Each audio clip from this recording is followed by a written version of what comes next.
മുഖത്ത് കൊണ്ടടിയിലും ശരീരത്തിനുള്ള വലിയ വേദനയിലും മെല്ലെ ആ പടി കടന്ന് ഉത്തര നടന്നു പോകുമ്പോൾ അവർ അറിഞ്ഞിരുന്നില്ല ഇനി തനിക്ക് വേണ്ടി കാത്തു നിൽക്കുന്നത് മരണമാണെന്ന്. അപ്പോഴും ജീവൻ തിരിച്ചു കിട്ടിയെന്നുള്ള സന്തോഷത്തിലായിരുന്നു അവർ നടന്നു പോകുന്ന വഴിയിലേക്ക് പകയോടെ നോക്കി നിൽക്കുന്ന യാദവ് ആ നിമിഷം ഉത്തരയ്ക്കും അരുണിമയ്ക്കുമുള്ള കുരുക്ക് നെയ്യുകയായിരുന്നു അവൻ. മുഷ്ടി ചുരുട്ടി പിടിച്ചു നിൽക്കുന്ന അവനിലേക്ക് മുത്തശ്ശന്റെ കണ്ണുകൾ സഞ്ചരിച്ചു. ഏതോ അദ്ദേഹത്തിൻ്റെ ശബ്ദമുയർന്നതും യാദവിൻ്റെ ശ്രദ്ധ ഉത്തരയിൽ നിന്ന് മുത്തശ്ശനിലേക്ക് പോയി. ആമി മോൾക്കിപ്പോൾ എങ്ങനെയുണ്ട്? ഡിസ്ചാർജ് ആയ ഉടനെ അവൾ ഇങ്ങോട്ട് തന്നെ കൊണ്ടുവരില്ലേ? മുത്തശ്ശൻ പ്രതീക്ഷയോടെ യാദവിൻ്റെ മുഖത്തേക്ക് നോക്കി. ലച്ചു ഉൾപ്പെടെ ആ കുടുംബത്തിലുള്ള എല്ലാവരും അവൻ്റെ മറുപടി അറിയാനായി കാത്തു നിന്നു. ആമിയെ യാദവ് കാളിയാർ മഠത്തിലേക്ക് കൊണ്ടുവരണമെന്ന് തന്നെയായിരുന്നു എല്ലാവർക്കും. പക്ഷേ ഇത്രയൊക്കെ സംഭവിച്ച സ്ഥിതിക്ക് ഇനി അക്കാര്യത്തിൽ വലിയ ഉറപ്പിൽ ഇല്ലെങ്കിലും പൂർണ്ണമായും ലച്ചു കുറ്റവാളിയല്ല എന്നുള്ളതാണ് ചെറിയൊരു ആശ്വാസം. എന്നാൽ അപ്പോഴേക്കും അദ്ദേഹത്തിനൊന്ന് നോക്കിക്കൊണ്ട് യാദവ് മറുപടി പറഞ്ഞു. ആമിക്കിപ്പോൾ കുഴപ്പമൊന്നുമില്ല. ഇന്ന് വൈകിട്ട് ഡിസ്ചാർജ് ചെയ്യും.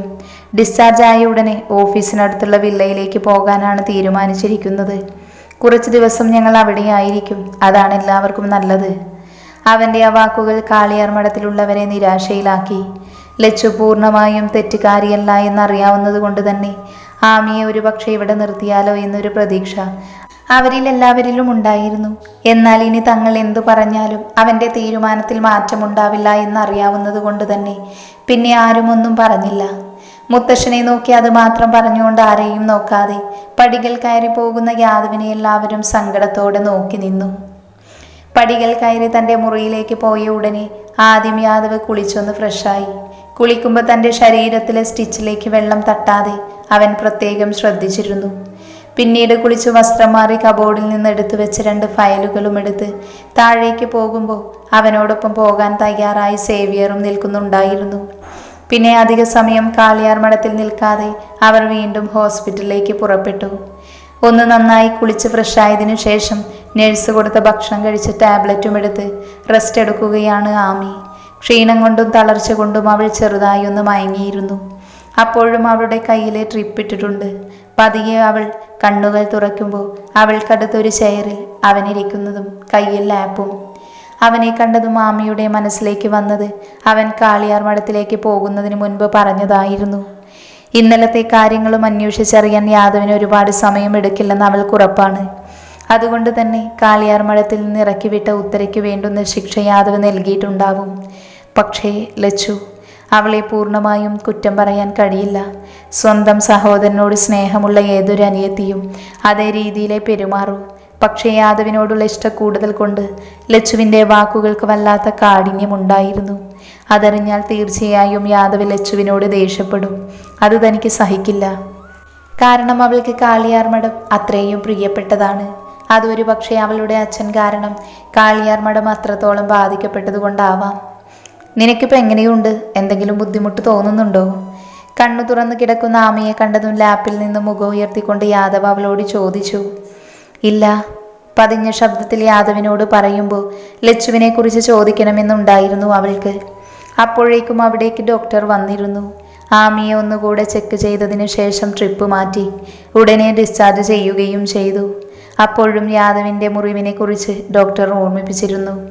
ഡോക്ടർ മുറിവിട്ട് പുറത്തേക്ക് പോയതും കതക് തുറന്ന് സേവ്യർ അകത്തേക്ക് വന്നു. ബെഡിൽ കിടക്കുന്ന ആമിയെ നോക്കി സേവ്യർ ഒന്ന് ചിരിച്ചതും അവളും അവനെ നോക്കി ചിരിച്ചു. പെട്ടെന്ന് യാദവിൻ്റെ ഫോണിലേക്ക് ഒരു കോള് വന്നതും അറ്റൻഡ് ചെയ്തുകൊണ്ട് അവൻ പുറത്തേക്ക് പോയി. ലച്ചു, അവൾക്ക് കുഴപ്പമൊന്നുമില്ലല്ലോ? യാദവ് പോയ ഉടനെ സേവ്യറെ നോക്കിക്കൊണ്ട് ആമി ചോദിച്ചതും അതുവരെ അവളെ നോക്കി പുഞ്ചിരിച്ച് അവൻ്റെ മുഖഭാവം പെട്ടെന്ന് മാറി. പിന്നെ യാദവ് കാളിയാർ മഠത്തിലേക്ക് പോയതും അവിടെ ഉണ്ടായ കാര്യങ്ങളുമെല്ലാം പറഞ്ഞു. സത്യത്തിൽ യാദവ് ലച്ചുവിനോട് ക്ഷമിച്ചു എന്ന് കേട്ടപ്പോഴാണ് അവൾക്ക് സമാധാനമായത്. കുറച്ച് കഴിഞ്ഞതും ഡിസ്ചാർജിൻ്റെ ഫോർമാലിറ്റീസൊക്കെ ക്ലിയർ ചെയ്തതിന് ശേഷം യാദവ് ആമിയെയും കൊണ്ട് ഹോസ്പിറ്റലിൽ നിന്ന് വില്ലയിലേക്ക് പുറപ്പെട്ടു. ആമിക്ക് വലിയ പ്രശ്നമൊന്നുമില്ല എങ്കിലും ബെഡിൽ നിന്ന് എഴുന്നേറ്റത് മുതൽ അവളെ കാറിലേക്ക് കയറ്റുന്നത് വരെ അവൻ അവളെ തൻ്റെ നെഞ്ചോടെ ചേർത്ത് നിർത്തിയിരുന്നു. വളരെ ശ്രദ്ധിച്ച് ആമിയെ കോ ഡ്രൈവിംഗ് സീറ്റിലേക്ക് ഇരുത്തിയതിനു ശേഷം അവൻ പതിയെ കാറ് മുന്നോട്ടെടുത്തു. സേവ്യർ അവരോടൊപ്പം പോകാതെ നേരെ ഓഫീസിലേക്കാണ് പോയത്. കുറച്ചു നേരത്തെ യാത്രയ്ക്ക് ശേഷം യാദവിൻ്റെ കാറ് ആ വില്ലയ്ക്ക് മുൻപിൽ വന്നു നിന്നു.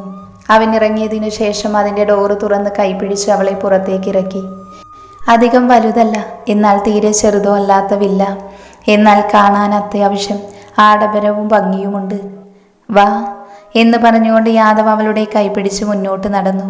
അവിടെ ഒരുപാട് ജോലിക്കാരിയും ഉണ്ടായിരുന്നു. ആമിയുടെ കാര്യങ്ങൾ പ്രത്യേകം ശ്രദ്ധിക്കാൻ അവൻ തന്നെ ഏർപ്പാട് ചെയ്തതായിരുന്നു അവരെല്ലാവരെയും. വെള്ളക്കളറിലുള്ള മാർബിൾ വിരിച്ച ആ വീടിൻ്റെ ചുവരുകളും വെളുത്ത നിറമാണ്. അകത്തേക്ക് കയറിയതും ഒരു തണുപ്പ് ആമിയെ വന്ന് പൊതിഞ്ഞിരുന്നു. അവൾക്ക് വല്ലാത്തൊരു പോസിറ്റീവ് എനർജി വന്ന് നിറയുന്നത് പോലെ തോന്നി. ആമിയെ ചേർത്ത് പിടിച്ച് യാദവ് ആ വീടിന് വലതുഭാഗത്തുള്ള മുറിയിലേക്ക് കൊണ്ടുപോയി. അപ്പോഴും അവളെ അവൻ ചേർത്ത് പിടിച്ചിരുന്നു. ക്ഷീണമുള്ളതുകൊണ്ട് ആമിയും അവനോട് ചേർന്ന് നിന്നു. മുറിയിലെത്തിയതും അവളെ ബെഡിലേക്ക് ശ്രദ്ധിച്ചിരുത്തിയതിനു ശേഷം അവൻ കബോർഡ് തുറന്ന് അതിനകത്തു നിന്നൊരു ടവലെടുത്ത് ആമിക്ക് കൊടുത്തു. ഒന്ന് കുളിച്ച് ഫ്രഷായി വാ, അപ്പോൾ ഈ ക്ഷീണമൊക്കെ കുറയും. അവളെ നോക്കി അത് ഗൗരവത്തിൽ പറഞ്ഞതിനു ശേഷം യാദവ് പുറത്തേക്ക് പോയിരുന്നു. പിന്നെ അവൻ പോയ വഴിയെ ഒന്ന് നോക്കിയതിനു ശേഷം അവൾ ബാത്റൂമിലേക്ക് പോയി. പച്ചവെള്ളത്തിലൊന്ന് കുളിച്ചു കഴിഞ്ഞാൽ തന്നെ അവൾക്കൊരാശ്വാസം തോന്നി. ബാത്റൂം അണിഞ്ഞ് പുറത്തു വന്നതിന് ശേഷം അവൾ കബോർഡ് തുറന്നു നോക്കി. അതിൽ അടുക്കി വെച്ചിരിക്കുന്ന ഡ്രസ്സിൽ നിന്ന് കംഫർട്ടബിൾ ആയിട്ടുള്ള ഒരു ടീഷർട്ടും പിന്നെ പലവസയും എടുത്തിട്ടു. പിന്നെ മിററിനടുത്തുള്ള ചെയറിൽ ഇരുന്നു കൊണ്ട് ഒരു മോയ്സ്ചറൈസർ എടുത്ത് മുഖത്ത് മാത്രമിട്ടു. പെട്ടെന്നാണ് ഡോറ് തുറക്കുന്ന ശബ്ദം കേട്ടത്. തിരിഞ്ഞു നോക്കി ആമി കാണുന്നത് ഒരു ടീഷർട്ടും ഷോർട്സും ഇട്ട് മുറിയിലേക്ക് വരുന്ന യാദവിനെയാണ്. അവൻ്റെ കയ്യിൽ ഒരു ഓറഞ്ച് ജ്യൂസുമുണ്ട്. യാദവിൻ്റെ ശ്രദ്ധ ആമിയിലേക്ക് പോയി. കുളിച്ചതുകൊണ്ട് മുഖത്ത് ക്ഷീണം അല്പം കുറവുണ്ട്. അപ്പോഴാണ് അവൻ്റെ ശ്രദ്ധ ആമിയുടെ മുടിയിലേക്ക് പോയത്. ഇടതൂർന്ന് അവളുടെ മുടി അരയ്ക്ക് കീഴ്പോട്ടുണ്ട്. എന്നാൽ തല നന്നായി തുവർത്താത്തത് കൊണ്ട് അതിൽ നിന്ന് താഴേക്ക് വെള്ളം വീഴുന്നുണ്ട്. ആമിയെ ഒന്ന് നോക്കിയതിന് ശേഷം അവൻ തൻ്റെ കയ്യിലുള്ള ജ്യൂസ് താഴേക്ക് വെച്ചു. എന്നിട്ട് കബോർഡിൽ നിന്ന് മറ്റൊരു ടവലെടുത്ത് അവളുടെ അടുത്തേക്ക് പോയി. പിന്നെ ഒന്നും പറയാതെ അവളുടെ തലയിലെ വെള്ളം ആ ടവൽ കൊണ്ട് തുടച്ചു കൊടുത്തു. അപ്പോഴും അവൻ്റെ പ്രവൃത്തിയിൽ ഒന്ന് ഞെട്ടി നിൽക്കുവാണ് ആമി. എന്നാൽ അവൻ അവളെ ശ്രദ്ധിക്കാതെ തല നന്നായി തുവർത്തിയതിനു ശേഷം അവൾക്ക് നേരെ കൊണ്ട് ജ്യൂസ് വന്ന് നീട്ടി. അവനെ ഒന്ന് നോക്കിയതിനു ശേഷം ആമി അവൻ്റെ കയ്യിൽ നിന്ന് ജ്യൂസ് വാങ്ങി. അത് മുഴുവൻ കുടിക്കണം. അവളെ നോക്കി അത് മാത്രം പറഞ്ഞുകൊണ്ട് അവൻ തൻ്റെ ഫോണും കയ്യിലെടുത്ത് സോഫയിലേക്കിരുന്നു. ഫോണിൽ നോക്കുന്നുണ്ട് എങ്കിലും അവൻ്റെ ശ്രദ്ധ മുഴുവൻ ആമിയുടെ കയ്യിലേക്കുള്ള ജ്യൂസിലായിരുന്നു. ആ ഗ്ലാസ് കയ്യിൽ കുറച്ചു നേരം പിടിച്ചു നിന്നതിനു ശേഷം ആമി അത് ചുണ്ടോട് ചേർത്തു. അപ്പോഴേക്കും കുറച്ച് ഫ്രൂട്ട്സ് അവൻ അവൾക്കടുത്ത് കൊണ്ടുവച്ചിരുന്നു. കഴിക്ക്, എന്നിട്ടൊന്ന് കിടന്നോ. അത് പറഞ്ഞുകൊണ്ട് അവൻ വീണ്ടും സോഫയിലേക്ക് പോയിരുന്നു. അവനെ ഒന്ന് നോക്കിയതിനു ശേഷം ആമി ആ ജ്യൂസ് കുടിച്ചു. പിന്നെ കുറച്ച് ഫ്രൂട്ട്സ് കഴിച്ചു. എന്നാൽ കഴിച്ചു കഴിഞ്ഞതും അവളുടെ മുഖം ചുളിഞ്ഞു. വയറ്റിലെന്തോ ഉരുണ്ടുകൂടുന്നത് പോലെ തോന്നിയതും അവൾ വേഗം വാ പൊത്തി പിടിച്ചെഴുന്നേറ്റു നിന്നു. എന്നിട്ട് വേഗം വാഷ്റൂമിലേക്ക് ഓടി. അവളെ തന്നെ ശ്രദ്ധിച്ചുകൊണ്ട് നിന്ന യാദവ് അവളുടെ ഈ ഭാവം കണ്ടതും പെട്ടെന്ന് സോഫയിൽ നിന്നും എഴുന്നേറ്റു. അവൾക്ക് പുറകെ വാഷ്റൂമിലേക്ക് പോകുമ്പോൾ അവൻ്റെ ഉള്ളിൽ ടെൻഷനായിരുന്നു. ഡോറ് തള്ളി വാഷ്റൂമിലേക്ക് കയറി അവൻ കാണുന്നത് വാഷ് ബേസിലേക്ക് വൊമിറ്റ് ചെയ്യുന്ന ആമിയെയാണ്. പെട്ടെന്ന് അവളുടെ അടുത്തേക്ക് പോയി അവളുടെ പുറത്ത് പതിയെ അവൻ തടവിക്കൊടുത്തു.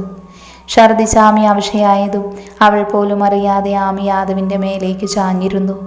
അവൾ താഴേക്ക് വീഴാതെ അവനും അവളെ തന്നോട് ചേർത്ത് പിടിച്ചു. ഒരു നിമിഷം തൻ്റെ നെഞ്ചിൽ ചാഞ്ഞു നിന്ന ശ്വാസമെടുക്കുന്ന ആമിയിലേക്ക് അവൻ്റെ ശ്രദ്ധ പോയി. വോമിറ്റ് ചെയ്ത് അവശയായതുകൊണ്ട് അവളുടെ മുഖമാകെ ചുവന്നിട്ടുണ്ട്. കണ്ണുകൾ രണ്ടും നിറഞ്ഞിട്ടുണ്ട്. അവൻ അവളെ കാണി വല്ലാത്ത വാത്സല്യം തോന്നി. അവളിപ്പോൾ അനുഭവിക്കുന്ന അവശതയും ബുദ്ധിമുട്ടുമെല്ലാം തൻ്റെ കുഞ്ഞുങ്ങൾക്ക് വേണ്ടിയാണ് എന്നോർക്കെ അവൻ അവളോട് വല്ലാത്ത ബഹുമാനം തോന്നി. വേഗത്തിൽ ശ്വാസമെടുക്കുന്ന അവളുടെ തലയിൽ നേർമയായി അവൻ തലോടിക്കൊണ്ടിരുന്നു. എന്നാൽ അപ്പോഴേക്ക് പ്രതീക്ഷിക്കാതെ അവൻ്റെ മേലേക്ക് അവൾ വൊമിറ്റ് ചെയ്തിരുന്നു. പെട്ടെന്നുള്ള അവളുടെ പ്രവൃത്തിയിൽ അവനൊന്ന് പകച്ചുവെങ്കിലും അവൻ അവളെ പതിയെ തിരിച്ചു നിർത്തി അവളുടെ മുതുകിൽ വീണ്ടും തടവിക്കൊടുത്തു. വീണ്ടും വൊമിറ്റ് ചെയ്ത് കഴിഞ്ഞാൽ ആമി വല്ലാതെ ക്ഷീണിച്ചു. കണ്ണുകൾ അടച്ച് അവനോട് ചേർന്ന് നിൽക്കുമ്പോൾ അവളുടെ കണ്ണുകൾ അടഞ്ഞു പോയിരുന്നു. അവൻ അവളെ ഒരു ചെയറിലേക്ക് ഇരുത്തിയതിനു ശേഷം അവളുടെ മുഖവും വായും കഴുകി കൊടുത്തു. പിന്നെ അവൻ്റെ ടീഷർട്ട് അഴിച്ചു മാറ്റിയൊന്ന് ഫ്രഷായി ആയതിനു ശേഷം ആമിയെ എടുത്ത് ബെഡിലേക്ക് കിടത്തി. അപ്പോഴേക്ക് ക്ഷീണത്തിൽ അവൾ മയങ്ങിയിരുന്നു. അപ്പോഴും അവൻ്റെ കണ്ണുകൾ ആമിയെ തന്നെ ശ്രദ്ധിച്ചുകൊണ്ടിരുന്നു. പതിയെ അവളുടെ വീർത്ത വയറിലേക്ക് അവൻ്റെ കൈ പോയതും അവിടെ ഒന്ന് തലോടിയതിനു ശേഷം അവൻ ആമിയുടെ നെറ്റിയിൽ തൻ്റെ ചുണ്ട് ചേർത്തു. അവളുടെ ക്ഷീണിച്ച മുഖം കണ്ടതും അവന് വല്ലാതെയായിരുന്നു. ശബ്ദമുണ്ടാക്കാതെ പതിയെ ബെഡിലേക്ക് കയറി കിടന്നു അവൻ. ചെരിഞ്ഞു കിടക്കുന്ന ആമിയെ തന്നോട് ചേർത്ത് പിടിച്ചു കിടക്കുമ്പോൾ പതിവ് പോലെ അവൻ്റെ കൈകൾ അവളുടെ വയറിനെ ചുറ്റിപ്പിടിച്ചിരുന്നു. അവൻ്റെ ചൂടറിഞ്ഞതുപോലെ ആമി യാദവിൻ്റെ നെഞ്ചോട് ചേർന്ന് കിടന്നതും അവനും അവളെ പൊതിഞ്ഞു പിടിച്ചു. അവളോട് ചേർന്ന് കിടന്ന് പതിയെ കണ്ണുകൾ അടച്ചതും അവൻ്റെ ഫോൺ റിങ് ചെയ്തിരുന്നു. തൻ്റെ സുന്ദര നിമിഷങ്ങൾ തടസ്സപ്പെടുത്തിയ ഫോണിലേക്ക് യാദവ് ദേഷ്യത്തോടെ ഒന്ന് നോക്കി. പിന്നെ ഫോണ് കയ്യിലെടുത്തു. അതിൽ തെളിഞ്ഞു കാണുന്ന സേവ്യർ എന്ന പേര് കണ്ടതും യാദവ് അറ്റൻഡ് ചെയ്തു. 1 മിനിറ്റ് അതുമാത്രം പറഞ്ഞുകൊണ്ട് പതിയെ ആമിയുടെ അടുത്ത് നിന്നും അടർന്നു മാറി. പിന്നെ AC ഒന്ന് അഡ്ജസ്റ്റ് ചെയ്ത് അവളെ ഒന്ന് പുതപ്പിച്ചതിനു ശേഷം അവൻ ബാൽക്കണി ഡോറ് തുറന്ന് പുറത്തേക്ക് പോയി. സേവ്യർ. ഫോൺ തന്നെ ചെവിയോട് ചേർത്തുകൊണ്ട് യാദവ് അവൻ്റെ പേര് വിളിച്ചതും സേവ്യർ സംസാരിച്ചു തുടങ്ങി. സർ, രഘുരാജ ഗൗഡ കണ്ണു തുറന്നു. അവൻ റിക്കവർ ആയിക്കൊണ്ടിരിക്കുവാണ്. 2 ദിവസം കഴിഞ്ഞ് റൂമിലേക്ക് ഷിഫ്റ്റ് ചെയ്യാമെന്നാണ് ഡോക്ടർ പറഞ്ഞത്. അവൻ്റെ മേലെപ്പോഴും ഒരു ശ്രദ്ധ വേണം. അത് പറഞ്ഞുകൊണ്ട് യാദവ് ഫോണ് കട്ട് ചെയ്തു. രഘുരാജ ഗൗഡ, ആ പേര് അവൻ്റെ പല്ലിൻ്റെ ഇടയിൽ ഞെരിഞ്ഞമർന്നു. അതോടൊപ്പം അവനോടുള്ള അമർഷവും. തീർന്നു എന്ന് കരുതിയിട്ട് തന്നെയാണ് ഗുജറാത്തിൽ നിന്ന് വന്നത്. പക്ഷേ അവൻ രക്ഷപ്പെട്ടു. നിമിഷ നേരം കൊണ്ട് യാദവിൻ്റെ മനസ്സിന് വല്ലാത്ത അസ്വസ്ഥത വന്നു നിറഞ്ഞു. ഇതുവരെ ഇല്ലാത്ത അസ്വസ്ഥത. അതൊരിക്കലും രഘുരാജയെ ഭയന്നല്ല, തൻ്റെ ജീവനിൽ കൊതിയുള്ളത് കൊണ്ടുമല്ല. പക്ഷേ ആമി, അവളുടെ ഉള്ളിൽ വളരുന്ന തൻ്റെ കുഞ്ഞുങ്ങൾ, അവർക്ക് സുരക്ഷ നൽകിയേ പറ്റൂ. അല്ലെങ്കിൽ തന്നോടുള്ള പകയും പ്രതികാരവും അവൻ തീർക്കുന്നത് തൻ്റെ പെണ്ണിനോടും അവളുടെ ഉള്ളിലുള്ള തൻ്റെ കുഞ്ഞുങ്ങളോടുമായിരിക്കും. അവൻ വർഷങ്ങൾക്ക് ശേഷം ആദ്യമായി യാദവിൻ്റെ ഉള്ളിൽ ഭയം നിറഞ്ഞു, അവൻ്റെ കുടുംബമോർത്ത്. പിന്നെ എന്തു വന്നാലും അവരുടെ രോമത്തിൽ പോലും തൊടാൻ അനുവദിക്കില്ല എന്ന് ഉറപ്പിച്ച് അവൻ മുറിയിലേക്ക് പോയി. ഒരു നിമിഷം ശാന്തമായി ഉറങ്ങുന്ന ആമിയുടെ മുഖത്തേക്ക് അവൻ നോക്കി.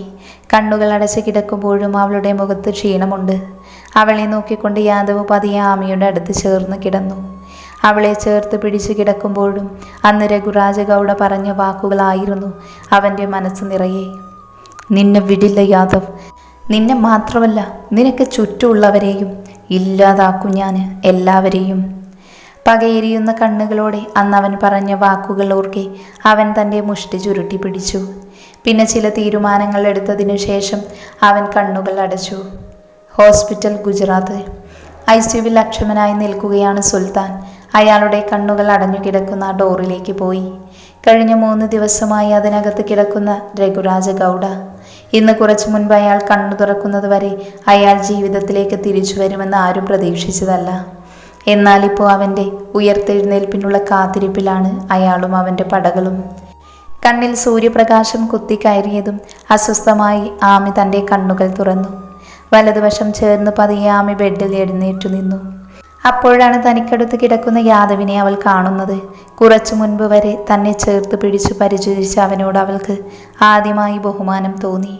കഴിഞ്ഞ ദിവസങ്ങളിൽ അവൻ തനിക്ക് പകർന്നു നൽകിയ കരുതൽ അവൾക്ക് വലിയ ആശ്വാസം നൽകിയതാണ്. അതോർക്കെ അവളുടെ ചൊടികളിൽ ഒരു പുഞ്ചിരി വിരിഞ്ഞു.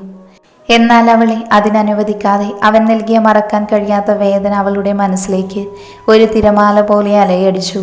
അവളുടെ കണ്ണുകൾ നുരഞ്ഞു വന്നു. പിന്നെ അവനെ ഒന്ന് നോക്കിയതിനു ശേഷം ആമി ബെഡിൽ നിന്നും എഴുന്നേറ്റു. ആമി കുളിച്ച് ഫ്രഷായി വരുമ്പോഴും യാദവ് നല്ല ഉറക്കത്തിലാണ്. ആമി പതിയെ ആ മുറിയിൽ നിന്ന് പുറത്തേക്കിറങ്ങി നേരെ കിച്ചണിലേക്ക് പോയി. അവിടെ എന്തോ തട്ടുമുട്ടുമെല്ലാം കേൾക്കുന്നുണ്ട്. ആരോ അടുത്ത് നിൽക്കുന്നത് പോലെ തോന്നിയപ്പോഴാണ് ഇന്ദു അമ്മ തിരിഞ്ഞു നോക്കിയത്. വാതിലിനടുത്ത് പതുങ്ങി നിൽക്കുന്ന ആമിയെ കണ്ടതും ഒരു പുഞ്ചിരിയോടെ അവർ അവളുടെ അടുത്തേക്ക് പോയി. ആ, മോളെന്താ അവിടെ തന്നെ നിന്നത്? അകത്തേക്ക് വാ. തന്നെ നോക്കി പുഞ്ചിരിയോടെ സംസാരിക്കുന്ന ആ അമ്മയെ കാണി അവളും ഒന്ന് പുഞ്ചിരിച്ചു. പിന്നെ ആമി അടുക്കളയിലേക്ക് കയറിയതും ഇന്ദു അമ്മ അവൾക്കൊരു ചെയർ വലിച്ചിട്ട് കൊടുത്തു. ആമി അവരെ നോക്കിക്കൊണ്ട് അതിലേക്കിരുന്നു. കുറച്ചു നേരം കൂടെ നോക്കിയിട്ട് മോളെ കണ്ടില്ലെങ്കിൽ എന്തായാലും വന്ന് വിളിക്കണമെന്ന് കരുതിയിരിക്കുമായിരുന്നു ഞാൻ. ഇതാ മോളെ, ഇത് കഴിച്ചോ, സമയം 5 കഴിഞ്ഞു, കുഞ്ഞുങ്ങൾക്ക് വിശക്കുന്നുണ്ടാവും. പറയുന്നതിനോടൊപ്പം നല്ല ചൂട് ഇലയിട അവർ അവളുടെ പാത്രത്തിലേക്ക് വെച്ചു. ചെറിയ ജീരകവും ഏലക്കയും ഇട്ട് അടയിൽ നിന്ന് മണം പുറത്തേക്ക് വന്നതും ആമിയുടെ വായിൽ വെള്ളമൂറി. അത് ആസ്വദിച്ച് കഴിക്കുന്ന ആമിയുടെ പാത്രത്തിലേക്ക് ഇന്ദു അമ്മ ഒന്നുകൂടെ വെച്ചു കൊടുത്തു. യാദവ് സാറ് പ്രത്യേകം പറഞ്ഞിട്ടുണ്ട് മോൾക്ക് എന്താണോ വേണ്ടത് അതെല്ലാം വെച്ചുണ്ടാക്കി കൊടുക്കണമെന്ന്. സത്യത്തിൽ യദുസാറിൻ്റെ ഭാര്യ ആയതുകൊണ്ടാണ് മറ്റൊരാളെയും അയക്കാതെ ഞാൻ തന്നെ വന്നത് തന്നെ. അല്ലെങ്കിൽ ആശ്രമത്തിൽ നിന്ന് ആളെ അയക്കാറാ പതിവ്. ഇന്ദു അമ്മ പറയുന്നതൊന്നും മനസ്സിലാവാതെ ആമി അവരെ തന്നെ നോക്കി നിന്നു. മോൾക്ക് മനസ്സിലായില്ല അല്ലേ? യദുസാറ് നടത്തുന്ന ആശ്രമത്തിലെ അന്തേവാസിയാണ് ഞാൻ മാത്രമല്ല, എന്നെപ്പോലെ മക്കൾ ഉപേക്ഷിച്ച് ഒരുപാട് മാതാപിതാക്കളുണ്ട് അവിടെ. പിന്നെ അച്ഛൻ അമ്മമാർക്ക് വേണ്ടാത്ത കുട്ടികളും. പക്ഷേ ഇപ്പോഴതൊരു കുടുംബമാണ്. ആ കുടുംബത്തിൽ ആർക്കും പട്ടിണിയില്ലാതെ കടന്നു പോകുന്നത് മോളുടെ ഭർത്താവിൻ്റെ നല്ല മനസ്സുകൊണ്ട് മാത്രമാണ്.